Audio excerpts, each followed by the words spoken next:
Dengan begitu diharapkan Miss dan Eliano akan bermain untuk Indonesia, membela Indonesia saat kita bertandang ke Bahrain dan bertandang ke Cina. Karena di dalam dua pertandingan tersebut diharapkan timnas Indonesia meraih setidaknya 3 poin.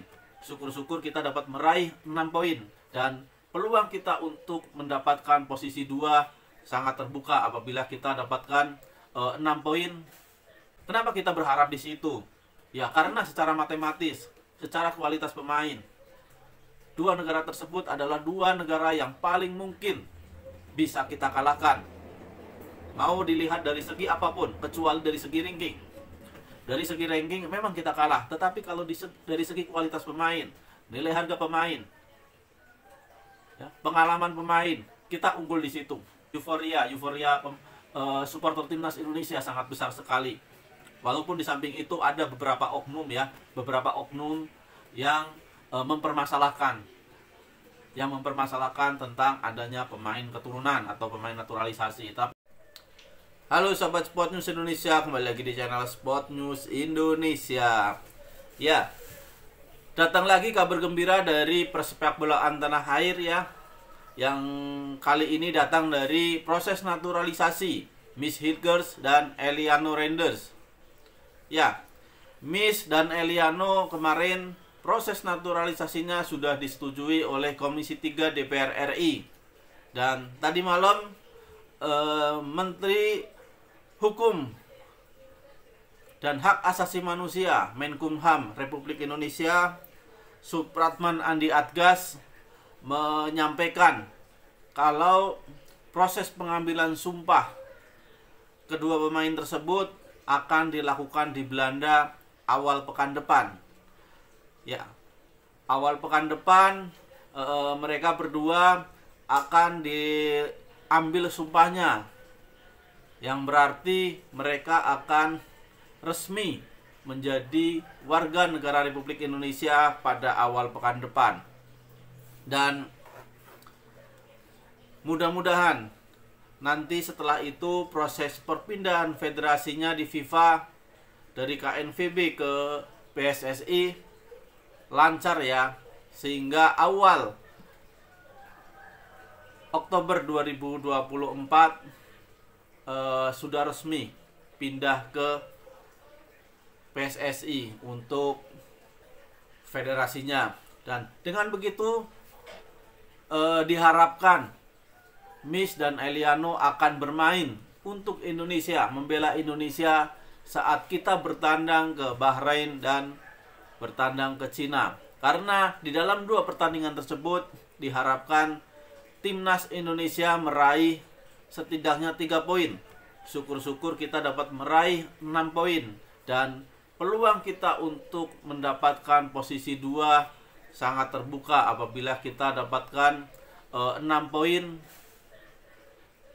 dari kedua laga tersebut. Karena target kita adalah 3 poin. Syukur-syukur kita mendapatkan 6 poin dari 2 laga tersebut. Dan apabila itu terjadi, target untuk mendapatkan posisi 2 kemungkinan masih ada harapan. Tetapi apabila kita kalah di 2 laga tersebut, ya kita tinggal berharap posisi 3 dan 4. Karena posisi 1-2 itu perebutannya sangat sulit ya. Sekarang kemungkinan besar dengan hasil 2 laga yang positif diraih oleh Jepang, posisi 1 kemungkinan besar akan diraih oleh Jepang. Dan posisi 2 akan diperebutkan antara Arab Saudi, Australia, Indonesia, dan mungkin Bahrain. Kalau Cina sudah kemungkinannya sangat kecil karena dia sudah 2 kali kalah dan 2 kali kalah dari Jepang dan kalah dari Arab Saudi. Kalau Indonesia masih ada peluang karena kita nanti menghadapi Bahrain dan Cina, sedangkan kita sudah menghadapi 2 tim besar yaitu Arab Saudi dan Australia dengan hasil yang tidak mengecewakan.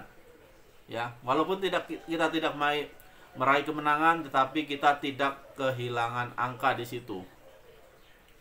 Jadi kemungkinan kita untuk meraih posisi 2 masih terbuka lebar ya, apalagi kalau kita nanti memenangkan 2 pertandingan di Bahrain dan Cina. Ya, kenapa kita berharap di situ?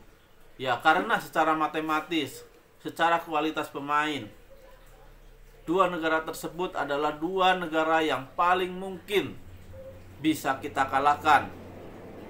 Mau dilihat dari segi apapun, kecuali dari segi ranking. Dari segi ranking memang kita kalah, tetapi kalau dari segi kualitas pemain, nilai harga pemain, ya, pengalaman pemain, kita unggul di situ. Jadi kemungkinannya kita bisa mengalahkan 2 negara tersebut. Ya, kita hanya kalah dari segi ranking, dan ranking itu cuma tulisan di atas kertas, kata Roberto Mancini, dan Indonesia membuktikan itu. Indonesia seperti tidak ranking 133 dunia. Itu bukan kita yang menyebutkan ya, tapi Roberto Mancini.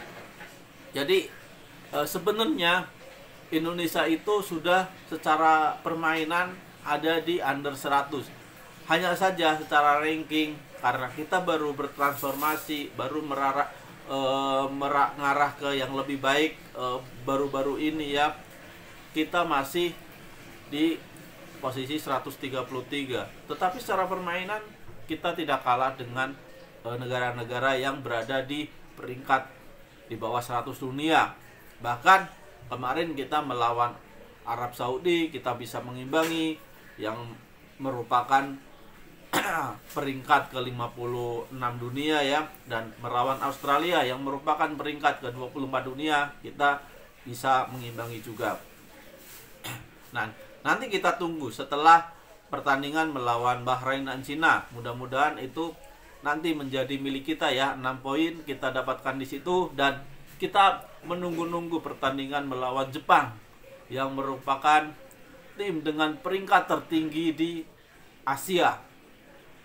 Ya, Jepang ya, dengan nilai skuad yang begitu tinggi, pemain-pemainnya yang bermain di Eropa.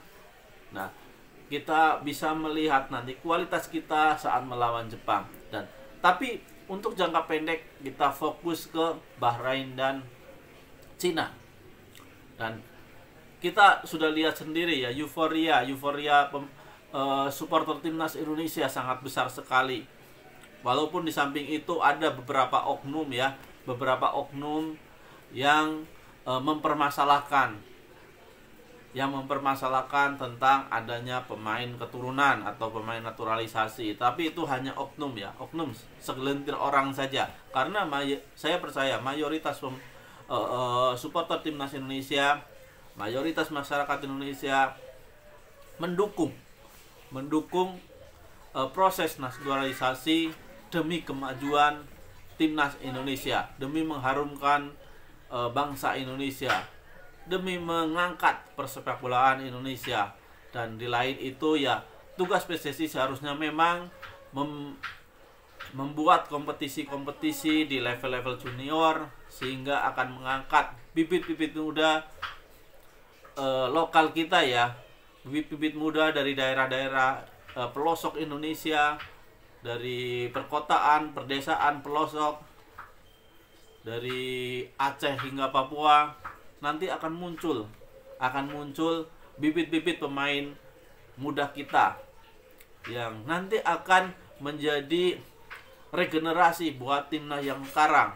Kita tahu timnas yang sekarang diisi oleh pemain-pemain yang mayoritasnya adalah pemain muda, dan mereka masih bisa bermain sampai Piala Dunia 2030. Dan kita harapkan nanti di 2030 kita sudah menjadi negara dengan peringkat di bawah 50 dunia.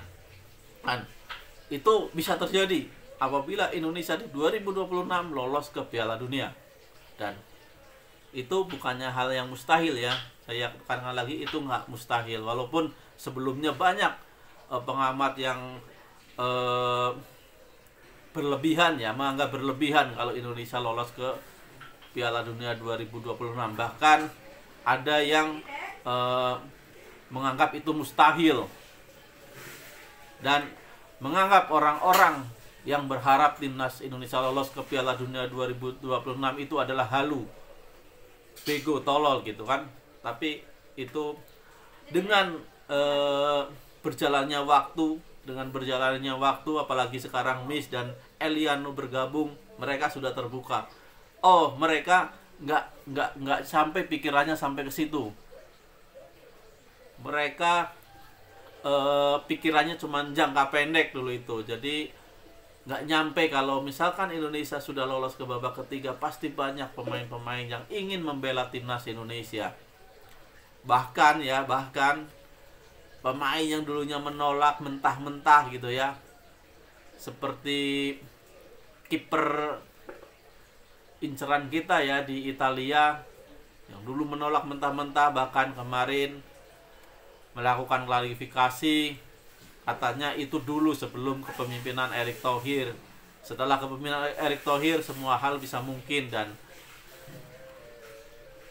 itu mengindikasikan mereka, dia juga pengen membela Indonesia. Cuman ya kita sudah dapat Martin Paes ya, dan itu sudah lebih dari cukup kalau kata saya. Martin Paes, Hernando Ari jadi cadangan, dan Nadeo jadi cadangan. Kita sudah bagus. Hernando bukannya pemain yang jelek, dia pemain yang bagus. Hanya saja kadang-kadang melakukan blunder.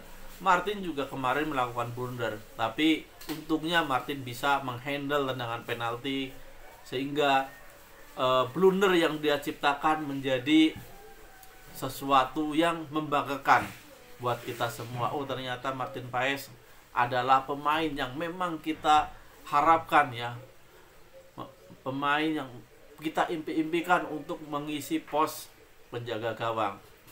Dan kualitasnya sangat baik. Kita lihat saat melawan Arab Saudi, dan kita lihat saat melawan Australia. Mudah-mudahan nanti konsisten penampilan jadi Martin Paes, sehingga kita pemain-pemain bertahan kita jadi lebih tenang ya, lebih tenang. Jay Izzes, nanti ada Jordi Amas, ada jadi Justin Hubner.